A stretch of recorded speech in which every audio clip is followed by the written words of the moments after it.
Narcissistic abuse victims may exhibit behaviors that can seem odd or unusual to others. These behaviors are often coping mechanisms, developed in response to the trauma they experienced.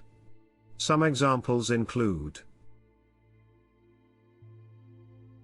identifying with the narcissist. In an attempt to adapt to the narcissist's demands, and protect themselves, some victims may temporarily adopt narcissistic traits, such as manipulation, or a focus on self-interest, during or after the abusive relationship. Revenge fantasies. While not all victims act on these fantasies, they may occasionally daydream about getting back at the narcissist, or seeing them face consequences for their actions, as a way to regain a sense of power and control. Compulsive research. Victims often engage in extensive research on narcissism and abusive dynamics, sometimes to the point of obsession. This is a coping mechanism aimed at understanding what happened, and preventing it from recurring. Difficulty in forming new relationships. Trust issues resulting from the abuse can lead to difficulty in forming new connections. Victims may exhibit extreme caution, reluctance to open up emotionally, or even avoidance of new relationships altogether. Physical symptoms. The chronic stress and trauma endured during the abusive relationship can manifest as various physical symptoms, including chronic pain, headaches, gastrointestinal issues, and other stress-related health problems.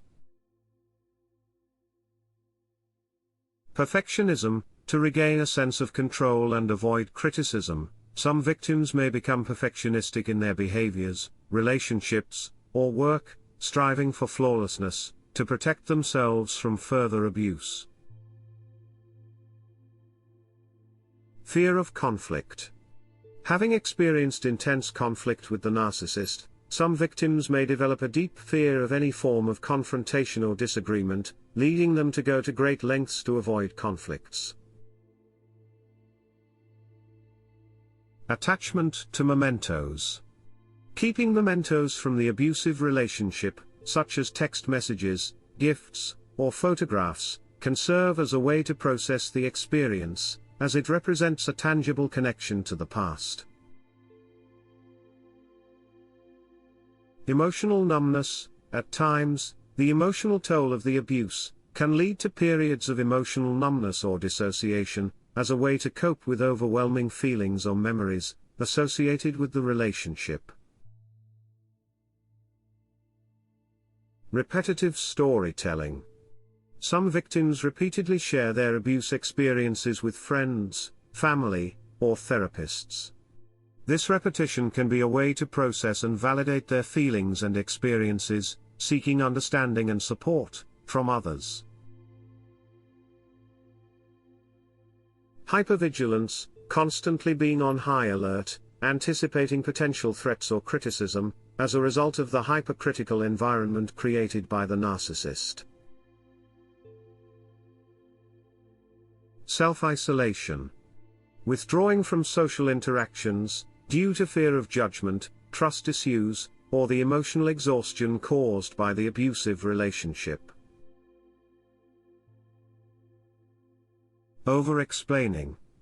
A tendency to provide excessive details or explanations in conversations, stemming from a fear of being misunderstood, or facing repercussions for not being clear. Boundary setting extremes. Swinging between overly rigid boundaries and complete lack of boundaries, as victims struggle to find a balance in asserting themselves. People-pleasing. Going to great lengths to avoid conflict, criticism, or rejection, by constantly trying to meet others' expectations. Avoidance of triggers. Taking elaborate measures to avoid situations, places, or people that might trigger memories of the abuse. Excessive self-blame. continually attributing the abuse to personal shortcomings, and feeling an ongoing sense of guilt and responsibility. Seeking validation. Frequently seeking reassurance and validation from others to counteract the undermining and gaslighting experienced during the abusive relationship. Flashbacks or intrusive thoughts. Experiencing sudden and distressing memories or thoughts related to the abuse, affecting their daily life and emotional well-being. Repetition of patterns. In some cases, victims may unknowingly enter into new relationships with narcissists or toxic individuals, repeating the same patterns, because they haven't fully healed or learned to recognize healthy relationship dynamics. These behaviors are adaptive responses to a challenging and traumatic situation. Understanding and support, often through therapy, can help victims navigate these behaviors and work towards healing.